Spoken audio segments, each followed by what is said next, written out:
Bismillahirrahmanirrahim. Assalamualaikum warahmatullahi ta'ala wabarakatuh. Alhamdulillah alladzi tafarrada bil ijzi wal jalal wa tawahhada bil kibri'i wal kamal. Ahmaduhu ala kulli halin hamdan yuqabilu ni'amah wa yudafi'u niqamah wa yusawi ziyadatan ni'amih bil hali wal ma'al. Asyhadu an la ilaha illallah dul mani wal ibdal wa asyhadu anna sayyidana Muhammadan abduhu wa rasuluhu al-munqidu minad dulal wa da'i ila asrafil hisal wa mubayyinul harami minal halal. Sallallahu alaihi wa ala ashabihi wa alihi hari'an. Amma ba'd, faqad qala Allah Ta'ala fil Qur'anil Karim wa huwa asdaqul qailin. A'udzu billahi minasy syaithanir rajim. Bismillahirrahmanirrahim. Ma yaf'alullahu bi'adabikum in syakartum wa amantum wa kana Allahu syakiran alima. Wa qala nabiyuna Muhammadun sallallahu alaihi wasallam, al-mar'u ala dini khalilihi falyandur ahadukum may yukhalil. Sadaqallahul adzim wa balagha rasuluhul habibul karim wa nahnu insyaallah dzalika minas syahidin wasyakirin walhamdulillahi rabbil alamin biqalbin salim. Hadirin mukarram, para bapak yang saya hormati, alhamdulillah dalam kesempatan yang berbahagia ini kita kembali dikumpulkan oleh Allah Subhanahu wa Ta'ala melalui taufik dan hidayahnya, melalui qadar dan iradahnya, yaitu kita sama duduk mengikuti kajian daripada kitab-kitab aslaf-aslafus sholihin, yang mana seperti apa yang biasa kita buka, yaitu kitab daripada kitab Risalatul Mu'awanah Al-Habib Abdullah bin Ali Al-Haddad, yang mana mudah-mudahan kajian daripada kajian ini menjadikan ilmu yang bermanfaat buat kita semuanya, terutama dalam menghadapi kehidupan kita di dunia ini, dan terutama agar supaya kita mendapatkan kebahagiaan kelak di hari kiamat nanti. Amin ya Allah ya Rabbal Alamin. Insyaallah menginjak kepada kajian seterusnya, beliau menyatakan satu pasal, yaitu paslun wa alaika bil hubbi fillah wal bughdi fillah fa innahu min awsaqil arul iman. Wa qala Rasulullah sallallahu alaihi wasallam abdul a'mal al hubbu fillah wal bughdu fillahi ta'ala. Beliau mengawali dalam satu pasal, yaitu menerangkan wa alaika, dan hendaklah anda bil hubbi fillah wal bughdi fillah. Apabila kita mencintai, itu diharuskan mencintai karena Allah. Dan juga apabila kita benci atau marah, itu diharuskan benci dan marahnya juga karena Allah. Jangan sekali-kali kita cintanya dengan nafsu, senangnya dengan nafsu, ataupun jangan sekali-kali kita membenci dikarenakan nafsu. Jadi agar supaya di sini kita tergolong daripada orang-orang yang dicintai oleh Allah Subhanahu wa Ta'ala, dan sesuai cintanya kita dengan Allah, dan sesuai marahnya, bencinya kita dengan Allah Subhanahu wa Ta'ala. Karena apa? Di sini diterangkan fa innahu min awsaqil arul iman. Jadi cinta karena Allah, marah karena Allah, ini merupakan sebagian daripada sebagian yang terpenting daripada iman. Sampai Rasulullah sallallahu alaihi wasallam beliau menyatakan, wa qala Rasulullah sallallahu alaihi wasallam abdul amal, yaitu sebaik-baiknya amal, paling abdul amal-amal itu yaitu al-hubbu billah, yaitu mencintai karena Allah. Dan begitu juga wal bughdu billah, marah, benci juga billahi ta'ala, karena Allah Subhanahu wa Ta'ala. Jadi sekali lagi di sini nyatakan hati-hati kita apabila kita mencintai sesuatu atau mencintai apapun, jangan sekali-kali mencintai karena nafsu. tapi cintai benar-benar karena Allah. Dan apabila kita marah ataupun benci, jangan sekali-kali marahnya kita, bencinya kita karena nafsu. Satu contoh Pak, apabila misalkan kita, jangan kepada orang lain lah, kita melihat anak kita, apabila anak kita belum bisa melaksanakan apa yang diwajibkan oleh Allah Subhanahu wa taala, walaupun anak kita sudah mencapai akil balik. Nah, ini hati-hati kita sebagai orang tua, ya. Cara mendidiknya itu kita lihat cara mendidiknya Rasulullah SAW. Kalau misalkan anak kita, satu contoh, belum mencapai akil balik ataupun belum mencapai usia 10 tahun, itu jangan sekali-kali kita memukul anak. Jangan sekali-kali dipukul, karena memang ini tidak ada perintah. Contohnya misalkan anak meninggalkan sholat, itu apabila anak sebelum usia 10 tahun, jangan sekali-kali kita memukul anak. Karena apabila kita memukul anak, ini hati-hati Pak, bukannya menjadi tanda baik, malah ini justru mungkin cintanya atau kita marahnya bukan karena Allah. Jadi kita betul-betul lihat cintanya kepada anak, marahnya kepada anak ini benar-benar lihat aturan apa yang dibawa oleh baginda Nabi Muhammad SAW. Terus adapun misalkan kalau anak kita sudah mencapai atau lebih daripada 10 tahun, ya, belum juga anak, kata orang Sunda mah hideng sorangan, belum juga ada keinginan sendiri melaksanakan sholat. Nah, kita sebagai orang tua, ya, ini cara mendidik apa yang diutarakan oleh Rasulullah SAW. Anak ini perlu dipukul, tapi hati-hati memukulnya juga ada aturan, ya, hati-hati memukulnya, jangan sampai memukul kepala, jangan sampai memukul wajah, jangan sampai memukul punggung, ya. Ini ada aturannya. Apabila kita misalkan anak 10 tahun, 11 tahun dengan cara kita memukul, seolah-olah kita melaksanakan perintah Allah atau melaksanakan perintah Rasulullah SAW, tapi memukulnya tidak pakai aturan, hati ini akan berbekas, bukan menjadi anak lebih baik, tapi akan lebih bandel. Malah kita perlu tahu kalau misalkan anak sudah gede, sudah mencapai remaja ataupun dewasa, jadikan anak-anak kita seperti sahabat. Jadi sebagai orang tua kita tempat curahan hatinya. Jangan sampai anak ini takut, ya. Apalagi kalau misalkan anak sudah gede, kita memarahin, apalagi memukul. Hati-hati. Walaupun sebagai anak kepada orang tua itu pasti ada rasa dendamnya. Hati-hati. Nah, ini satu contoh kecil. Kita jangan lihat kepada orang lain, tapi contoh aja kepada anak-anak kita. Nah, ini Masya Allah. Jadi kata Nabi Rasulullah SAW, Abdul amal al-hubbu billah wal bugdu fillahi ta'ala. Jadi sebaik-baiknya amal ataupun amal yang paling abdol, amal yang paling utama yaitu al-hubbu billah. Itu kalau kita mencintai itu karena Allah. Dan juga wal bugdu, apabila kita marah itu billahi ta'ala, itu betul-betul karena Allah Subhanahu wa ta'ala. Wa idza ahbabtal abda al muti'a lillah likaunihi muti'an au abgodda al asya lillah likauni asiyan la ligurdi akhar fa anta mimman yuhibu fillah wa yabghudu billah haqiqatan. Satu contoh dicontohkan di sini, apabila engkau mencintai seorang hamba ataupun mencintai seseorang, al-muti'a, betul-betul hamba ini termasuk orang-orang yang taat lillah karena Allah. Kita mencintai orang-orang yang taat kepada Allah Subhanahu wa taala. Kenapa kita cinta? Likauni muti'an. Karena adanya hamba ini muti'an, taat kepada Allah Subhanahu wa taala. Kita dalam hati ada rasa cinta, ya. Ataupun sebaliknya, au abgodda, apabila kamu marah al-asya kepada orang-orang yang bermaksiat, kepada orang-orang yang durhaka. Terus juga marahnya lillah karena Allah.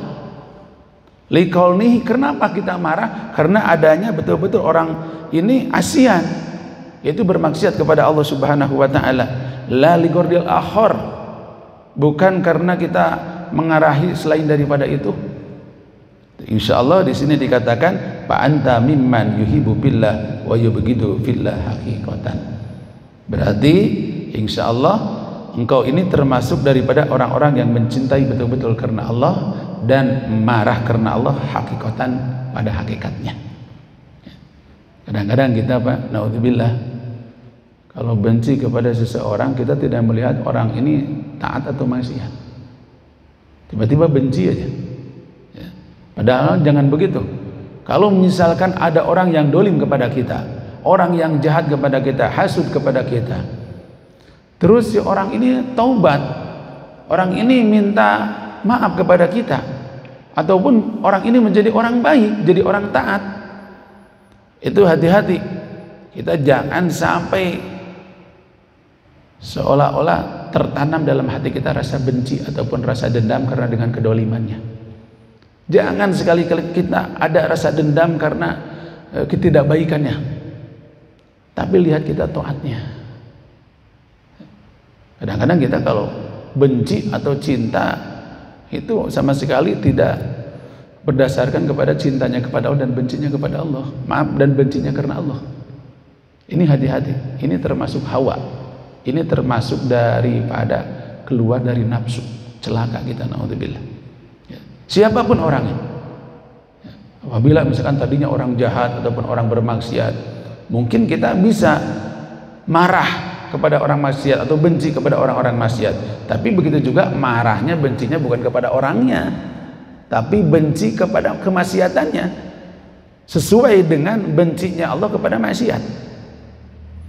Tapi apabila orang ini telah baik, menjadi taat, taubat, ataupun kata tadi minta maaf kepada kita dengan kedolimannya atau dengan kejahatannya, nah kita kembali, kita mencintai kepada orang itu karena Allah.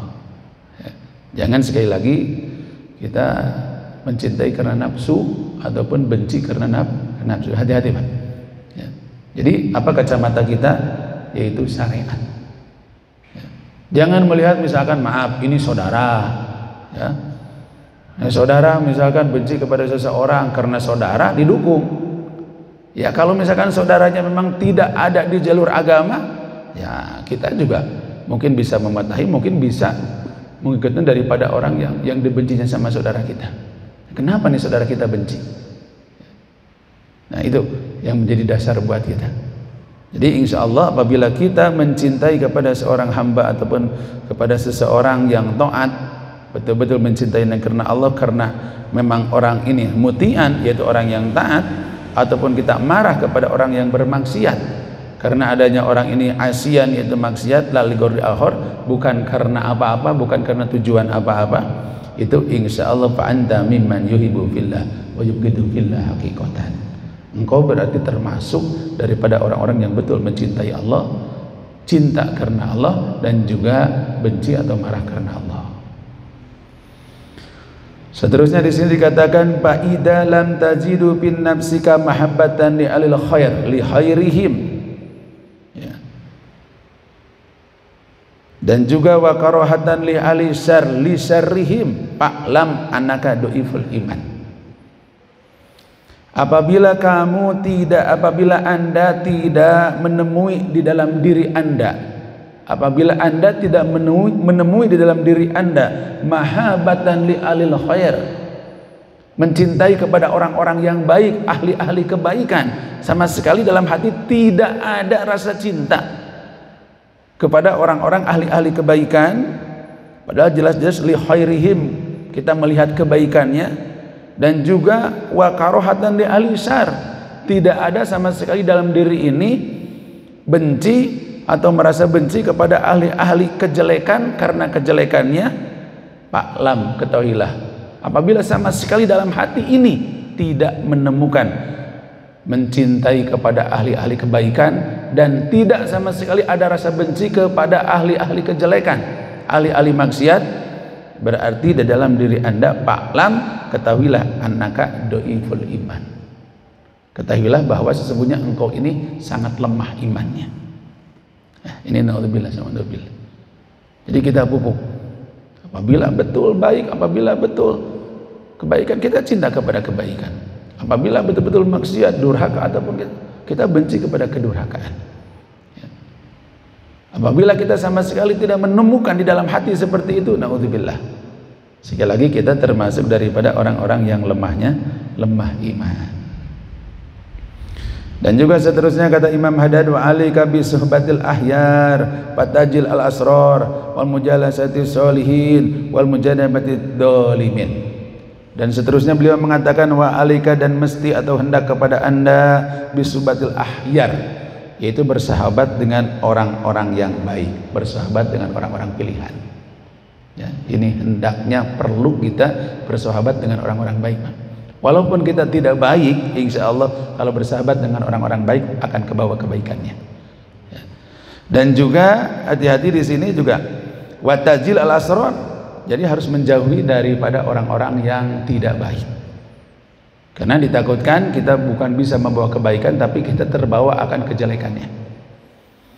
Wa mujalasati sholihin, dan perlu juga kita berkumpul dengan orang-orang soleh. Malah Nabi Rasulullah SAW beliau selalu menyatakan, alaikum bimujalasatil ulama, mesti kepada anda, mesti kepada engkau sekalian, yaitu kumpul sama ulama-ulama. Wastima'u kalamal hukama, dan mendengarkan kalam-kalam ahli-ahli hikmah, ahli-ahli kebaikan. Karena insya Allah apabila kita sering mendengar seperti kata-kata atau seperti kaul-kaul daripada ulama-ulama, ini apabila hati kita lagi kering, itu insya Allah akan menjadikan subur dengan mendengarkan kata-kata para ulama. Seperti suburnya tanah apabila tanah kering, tanah tandus dihujani dengan air. Ini Nabi yang menyatakan. Jadi sangat perlu kita berkumpul sama orang-orang pilihan ataupun berkumpul sama orang-orang soleh. Wa mujanabati dolimin, dan hati-hati harus berjauh-jauh diri daripada orang-orang yang dolim. Karena kita berkumpul, kalau kita tidak tahu, kalau kita tidak ada batasan, hati-hati Pak, kumpulnya kita di dunia ini menjadikan satu sebab berkumpulnya juga kelak di akhirat. Insya Allah ketika kita berkumpul sama ulama-ulama Allah, berkumpul sama orang-orang baik, berkumpul sama orang-orang soleh, berkumpul sama para ulama, itu yakin kelak di akhirat bakal dikumpulkan juga dengan ulama-ulama soleh, walaupun kita bukan ulama. Ini Masya Allah kebaikan umat-umat Rasulullah SAW. Tapi hati-hati ketika kita berkumpul dengan orang-orang yang dolim, berkumpul dengan orang-orang yang selalu maksiat ataupun bermaksiat, itu hati-hati juga, kelak akan dikumpulkan dengan orang-orang yang dolim, orang-orang yang bermaksiat. Naudzubillah summa naudzubillah. Di sini dikatakan, Rasul menyatakan, qala Rasulullah SAW, almar'u ala dini khalilihi. Agama ini itu berada, almar'u ala dini khalilihi, manusia ini agamanya berada di temannya, berada di apa? Teman berkumpulnya, maksudnya teman, ya temannya itu. Almar'u ala dini khalilihi. Kalau bahasa Sunda mah agama hiji jalma itu aya di babaturanana. Ya. Bagaimana kita berkumpul ataupun dengan siapa? Nah, agama kita seolah-olah ada di teman kita. Ketika kita berkumpul dengan orang-orang baik, itu insya Allah akan menjadikan hasilnya baik. Tapi ketika kita berkumpul dengan orang-orang yang tidak baik, itu hati-hati. Makanya maaf kalau para ulama itu sangat-sangat mahal dengan waktu. Beda dengan orang-orang dunia. Kalau orang-orang dunia mahal dengan waktunya karena uang. The time is money.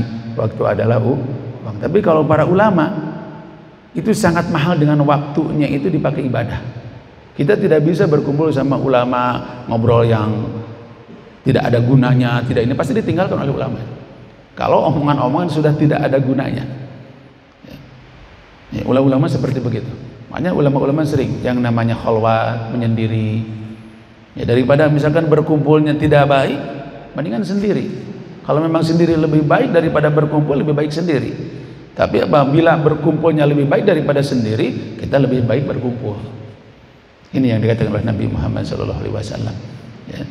Terutama ini sangat-sangat perlu berkumpul dengan orang-orang soleh, berkumpul dengan para ulama. Yakinkan dalam hati, seperti apa yang dikatakan oleh Nabi Muhammad SAW, ketika kita berkumpulnya dengan ulama, walaupun kita bukan ulama, insya Allah kelak kita akan dikumpulkan dengan ulama. Ya. Secara bahasa kata Nabi, man tasabbaha biqaumin fahuwa minhum. Barang siapa yang bertasyabuh, bergaul dengan satu kaum, berarti fahuwa minhum. Orang ini sebagian daripada kaum itu. Ya, ini masya Allah. Ketika kita berkumpul dengan ulama, kita mencintai ulama, kita duduk-duduk sama orang-orang soleh, walaupun kita bukan ulama, walaupun kita bukan orang soleh, tapi berkehendak kita menjadi orang soleh karena berkumpulnya dengan orang soleh, berkumpulnya dengan ulama, itu akan dikumpulkan bersama-sama kelak di hari kiamat nanti. Alhamdulillah.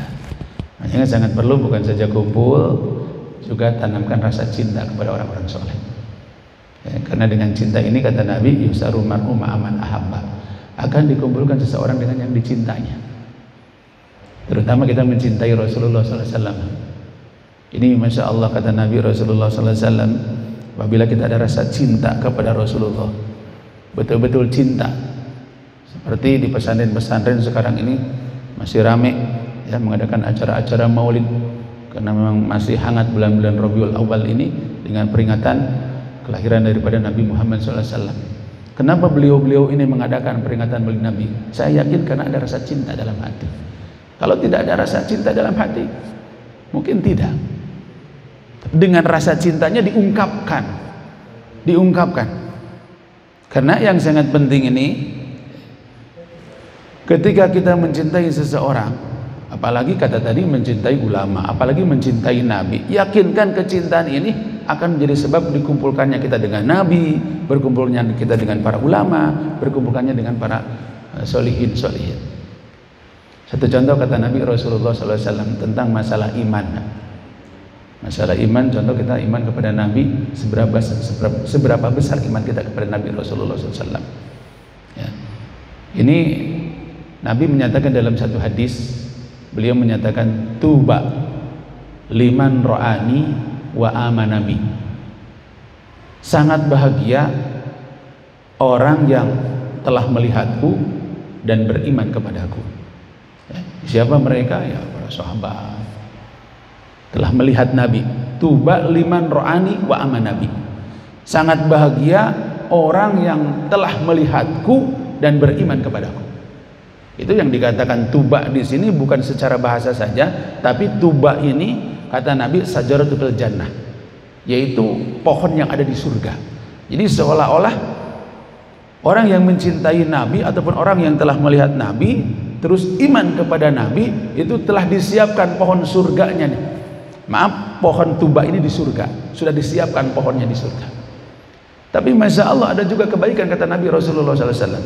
Beliau ketika menyatakan tuba liman ro'ani wa amanabi, itu satu kali Nabi ngomongnya, tapi seterusnya Nabi ngomong 7 kali. Ini bandingannya. Bagaimana yang kedua omongan Nabi Rasulullah SAW, tuba liman lam yaroni wa amanabi. Nabi sampai menyatakan 7 kali tuba liman lam yaroni wa amanabi, terus sampai 7 kali. Sangat bahagia orang yang belum pernah melihatku tapi orang ini beriman kepadaku.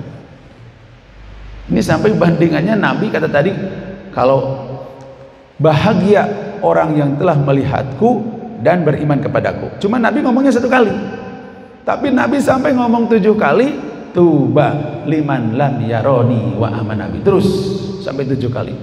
Sangat bahagia orang yang belum pernah melihatku tapi beriman kepadaku. Kita pernah melihat Nabi nggak? Belum ya. Walaupun secara mimpi belum. Kalau kita bisa bermimpi dengan Nabi seperti kata kemarin dikatakan oleh Habib Muhammad Al-Abzi, itu memang hadis Nabi Muhammad SAW, man ro'ani fi manami, barang siapa melihatku di dalam mimpinya, itu akan melihatku secara nyata kata Nabi. Ya qadah. Ya.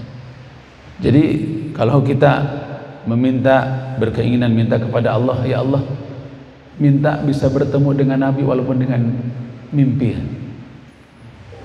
Karena ada sebagian juga ulama, seorang waliullah Al-Habib Abdullah bin Abdul Qadir Balbagi, barang siapa yang masa tolabul ilmi atau senang kepada ilmu terus sampai bisa mimpi Nabi, ini dipasti kata beliau akan menjadi orang alim, akan menjadi orang alim. apabila bisa bermimpi Nabi Rasulullah SAW. Ada yang pernah bermimpi Nabi? Ini Masya Allah, kalau kita sampai bermimpi Nabi. Cuman sebenarnya ada satu syaratnya. Banyak syarat-syaratnya kalau kita berkeinginan bermimpi Nabi, ya. Satu contoh, kalau kita berkeinginan mimpi Nabi, ini hati harus betul-betul bersih. Hati ini harus betul-betul bersih. Siapapun orangnya yang pernah dolim kepada kita, yang pernah jahat kepada kita, kita balas dengan kebaikan. Kita balas ketika kita mau tidur, doakan orang-orang yang jahat kepada kita, orang-orang yang dolim kepada kita, ya Allah ampunilah dosa-dosanya. Ini sebagian jalan daripada bisa bertemu Nabi Rasulullah SAW, walaupun dalam mimpi. Karena Nabi ini hatinya bersih. Nih maaf nih, kalau misalkan bapak-bapak sekalian di sini semuanya bermimpi Nabi, semuanya bermimpi Nabi, itu pasti mimpinya beda-beda. Mimpinya pasti beda-beda. Itu tergantung dengan kebersihan hatinya masing-masing. Semakin hati kita bersih, semakin kelihatan wajah Nabi ini semakin lebih indah lagi. Ya. Ini Masya Allah. Ketika kita memuji Nabi, Nabi semakin terangkat derajatnya.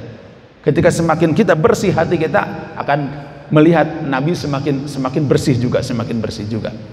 Ya ini Masya Allah. Ada yang berkeinginan mimpi Nabi, ada ya. Kita berkeinginan mungkin semuanya. Cuman ya susah. Karena mungkin dalam hati ini banyak kekotoran. Ini ada satu cerita. Ada satu cerita daripada sebagian guru. Dulu mungkin kalau yang mengenal daripada wali-walinya Allah, daripada golongan para habaib, banyak yang mengenal namanya Al-Habib Soleh Tanggul. Habib Soleh ini sebagian daripada wali kutub, ya, kalau di kalangan para habaib ini. Itu di daerah Tanggul Pak, di Jawa Timur. Dulu waktu masa zamannya beliau sering ketemu sama Nabi Khidir alaihissalam. Pernah dengar Nabi Khidir? Nabi Khidir itu masih ada Pak. Ya. Beliau pernah bertemu sama bukan pernah, sering bertemu sama Nabi Khidir alaihissalam. Ya. Suatu waktu ada seseorang yang minta kepada Habib Soleh ini, Bib, saya pertemukan sekali aja, pengen ketemu sama Nabi Khidir alaihissalam. Ya. Nah, terus kata Habib Soleh, kamu mau bertemu Nabi Khidir mau apa? Ya Habib, kita ya pengen ketemu aja, saya pengen mengagungkan, memuliakan, ataupun pengen salaman, ataupun minta doa, ataupun minta ijazah, ataupun minta pepatah, agar supaya menjadi ilmu yang bermanfaat buat saya. Betul niat kamu seperti itu? Betul Habib. Akhirnya Masya Allah, Habib Soleh Tanggul memberikan satu cara. Nih, kata Habib Soleh Tanggul, sebentar lagi ada acara maulid besar-besaran di Jakarta. Ketika waktu itu ada acara maulid di daerah Kalibata. Sekalian juga Hall Al-Habib Ahmad Kunjung. Itu sebagian daripada wali-walinya Allah juga di daerah Jakarta. Nah, kata Habib Soleh Tanggul, kalau betul kamu berkeinginan ketemu Nabi Khidir alaihissalam, engkau akan ketemu di situ nanti. Nabi Khidir akan hadir. Ya. Tapi caranya bagaimana? Kata Habib Soleh Tanggul, kamu masuk ikut acara maulid, terus jangan pulang sebelum acara ini beres. Jangan keluar sebelum acara ini beres. Ketika di masjidnya ada orang yang terakhir keluar masjid, kata Habib Soleh Tanggul, itu merupakan daripada Nabi Khidir alaihissalam. Jadi orang yang terakhir yang keluar dari masjid, katanya, kata Habib Soleh, itu Nabi Khidir alaihissalam. Ya. Akhirnya orang ini setelah dikasih tahu oleh Habib Soleh Tanggul, betul itu, betul insya Allah. Orang yang keluar yang terakhir daripada masjid itu Nabi Khidir alaihissalam, kata beliau. Akhirnya 1 hari, 2 hari, 3 hari acara maulid di Jakarta beliau ikut. Orang ini ikut acara maulid biasa seperti itu. Akhirnya seperti apa yang dikatakan oleh Habib Soleh Tanggul, saya akan tunggu orang yang terakhir keluar masjid. Ya, keluar masjid. Terus singkatnya cerita, habis tinggal 1 orang lagi masih sholat, ditunggu di pintu masjid, ditunggu, betul-betul ditunggu. Wah, ini Nabi Khidir alaihissalam, Nabi Khidir alaihissalam. Ya. Cuman anehnya, ketika ada niat memuliakan, mau bersuntangan, ataupun mau minta ijazah, mau minta pepatah, ketika orang yang terakhir tadi sholat membalikan badannya, membalikan mukanya, tahu-tahu yang dilihat oleh orang ini muka musuhnya. Ya. Muka musuhnya yang paling dibenci. Bagaimana? Jadi nggak mau suntangan, mau mengagungkan, memuliakan kepada musuhnya. Jadi nggak kira-kiranya? Kan enggak kan? Pas dilihat muka musuhnya, musuh yang paling dibenci. Padahal itu aslinya Nabi Khidir alaihissalam, seperti yang dikatakan oleh Habib Soleh Tanggul. Ya. Cuman pas malik badannya kelihatan sekali mukanya muka musuhnya yang sangat dibenci. Akhirnya lupa, kata tadi pepatah daripada Habib Soleh Tanggul ini, bahwa beliau itu sebenarnya Nabi Khidir, bahwa tujuan juga orang ini akan memuliakan, akan minta ijazah, akan minta pepatah, minta tausiah, minta sesuatu yang akan membawa manfaat dunia dan akhirat. Akhirnya tatkala melihat musuhnya, wah, membalikan badannya sampai keluar. Singkatnya cerita, akhirnya nggak jadi kan mengagungkan Nabi Khidir alaihissalam. Singkatnya cerita, sehari 2 hari, seminggu kemudian ketemu lagi orang ini dengan Habib Soleh Tanggul. Terus ketemu dengan Habib Soleh Tanggul, ditanya sama Habib Soleh ini, bagaimana? Udah dapat doa dari Nabi Khidir? Dapat ijazah apa? Ya. Kata orang ini, Bib, orang yang terakhir keluar masjid itu musuh saya. Bagaimana, kata Habib Soleh Tanggul, yaitu dikarenakan hati kamu masih mempunyai rasa bermusuhan kepada orang. Tidak mungkin seseorang bisa ketemu Nabi kalau misalkan di dalam hati ini masih kotor, masih ada menyimpan rasa dendam. Karena dendam ini merupakan sifat setan. Ya, hati-hati ini. Ya. Kita perlu sekali ketika kita mau tidur, kita ingat kepada orang-orang yang dolim, orang-orang yang jahat kepada kita, orang-orang yang hasud, orang-orang yang dengki, orang-orang yang benci kepada kita. Kita lepaskan, kita mintakan ampunan pada Allah Subhanahu wa Ta'ala. Ya Allah, semoga diampuni dosa-dosanya. Kasihan ya Allah. Itu insya Allah dengan sebab-sebab seperti itu tiap malam kita doakan. Orang yang membenci kita doakan dan doakan, doakan dan doakan. Itu insya Allah akan sangat gampang sekali dekat bisa bertemu dengan baginda Nabi Muhammad Sallallahu Alaihi Wasallam. Ini karena kebersihan hati ini. Karena kebersihan hati. Ada juga seseorang yang datang kepada gurunya, santri datang kepada gurunya, ya, minta ke gurunya, ya Syekh, aku ini sangat rindu, ingin sekali ketemu sama Rasulullah SAW, walaupun dalam mimpi. Seperti apa? Orang-orang sampai ribuan jutaan seluruh dunia, ya, ketika Nabi dibenci, ketika Nabi dilecehkan, ketika Nabi sampai serentak membela Nabi. Seperti apa sih Nabi ini? Saya ingin ketemu. Bahwa katanya Nabi ini insanul kamil, manusia yang paling sempurna, yang mana wajahnya tidak akan bisa digambar. Kebaikan daripada kebaikan Nabi yang disebut insanul kamil, maaf, Allah Subhanahu wa Ta'ala itu memberikan kebaikan seolah ke dunia dan akhirat ini 100%. Jadi keindahan semua diberikan oleh 100%. Yang 100% ini dibagi. Kita pernah melihat, dengar Nabi Yusuf nggak? Bahwa Nabi Yusuf ini terkenalnya cakep, ganteng, kasep, ya. Sampai sebenarnya kalau kita melihat Nabi Yusuf alaihissalam, badan kita apabila dicacak, badan kita dipotong-potong, itu tidak akan terasa sakit apabila melihat indahnya Nabi Yusuf alaihissalam. Saking melihat indahnya, terkesimanya melihat wajah Nabi Yusuf, kita misalkan memotong-motong tangan nih, ini tidak akan terasa sakit. Cuman maaf, kalau perlu tahu bahwa kebaikan Allah yang diberikan kepada Nabi Muhammad SAW dibandingkan dengan Nabi Yusuf alaihissalam tidak ada apa-apanya. Nabi Yusuf ini cuma 25% kalau daripada 100%-nya. Yang diberikan keindahan oleh Allah kepada Nabi Muhammad SAW itu 50%. Dan 25%-nya lagi itu dibagikan ke semua, seluruh kebaikan-kebaikan ataupun keindahan-keindahan. Makanya kata tadi ada sebagian ulama, kalau kita misalkan ketemu sama Nabi Muhammad SAW, maaf, bisa melihat Nabi Yusuf alaihissalam, sampai kita memotong-motong tangan tidak akan terasa sakit karena saking nikmatnya melihat keindahan Nabi Yusuf. Tapi kalau melihat keindahan wajah Nabi Muhammad SAW, itu jangankan kita dipotong-potong, itu bisa terjadi yang namanya detak jantung kita berhenti melihat keindahan bagi Nabi Muhammad SAW. Seolah-olah bisa berhenti. Makanya kata sebagian sahabat, apabila saya dimasukkan surga kepada Allah oleh Allah Subhanahu wa Ta'ala, tapi saya tidak bisa melihat wajah Nabi di dalam surga, itu keindahan surga tidak ada apa-apanya. Kalau tidak bisa melihat keindahan Nabi Muhammad SAW di dalam surga kelak. Banyak sebagian sahabat menyatakan begitu. Karena maaf Pak, di surga ini Daun-daunnya itu tertuliskan di dalam daun-daunnya, dahan-dahan itu Muhammad. Terus di gedung-gedung surga itu setiap kamarnya, setiap pintunya ada tulisan Muhammad, Muhammad. Kalau kita tahu keindahan atau kepentingan cinta kita kepada Rasulullah Nabi Muhammad SAW, itu insya Allah akan berberkas.